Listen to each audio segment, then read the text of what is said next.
Time for us to have a very serious and uncomfortable conversation and acknowledge that Bullseye isn't just one of the best villains in the MCU, he's top 3. Because after that last episode of Daredevil Born Again, I haven't been able to stop saying Demon Home! But let me explain why I think Wilson Bethel's Bullseye is one of the best villains. Me and you, we gotta talk about it. Also, there's gonna be spoilers for the last episode, so you have been warned. But the reason that I think Dex's Bullseye is one of the best and most compelling villains in the MCU is because he's a dark mirror of Daredevil. As much as Matt would hate to admit it, they're a lot alike. I know I wasn't the only one that was juiced when we found out that Wilson Bethel was returning as Bullseye, especially after they left us on this cliffhanger. Wait, hold on. I think I just realized why he sees blue. Because in the most recent episode, they did confirm that he has supervision. But this also explains why he locks in and sees blue, which is also a color that's very representative of Bullseye himself. I mean, his suit is blue. And it just adds more layers to other characters like Fisk, whose color is white thanks to his rabbit in the snowstorm painting. And they even light him with a white light. And Matt, of course, gets lit with red. So bringing that to Bullseye just shows you how much they care about this character. He's one of the top 3. And he really just be out here aura farming. But back to what I said about Matt and Dex being a lot alike. They're two sides of the same coin, or two completely different answers to the same equation. They grew up in very similar circumstances. They were both orphans. Except Dex never even got 1 ounce of love. He had no purpose, no sense of love, no sense of self. So he suppressed all those emotions and put it into his work. As a kid, he wanted to be the best pitcher there was to try to make his parents proud, try to get someone to notice him. But even as good as he got, it wasn't enough. It's not enough.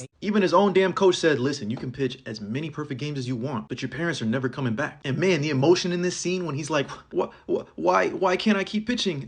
I'm so good. Like, bro, you just feel it. It's so damn raw, real. And that's why the coach got to wipe himself off. Now he dead, which was actually something they pulled from his retconned origin, except in that he becomes a professional pitcher and he ends up killing someone on the mound. Neither here nor there. Let's move on though, because that childhood trauma and neglect bleeds into his personal life as an adult. He struggles to find any personal connection and pours himself into his work in the FBI, even struggling to keep a girlfriend with Julia, which was the last thing that was keeping the strings together. So when she was out of the equation, that's when Fisk comes in and just turns him into a straight demon, because that's who Bullseye is in the comics. He's Daredevil's version of the Joker. I know I said that about Muse, and while yeah, Muse is very similar to the Joker, he's an agent of chaos with an ambiguous background. Outside of Kingpin, Bullseye is one of the most important characters in Daredevil lore, because he's just a sick, twisted psychopath. And in the MCU, they do a really good job at showing his slow descent into madness. Like, dog, you know how crazy it is for someone to aura farm in your suit and mog you in it? Now me personally, I have to kill him. Like, nah, for real. Look at the shit he was doing in the show. I'm Daredevil.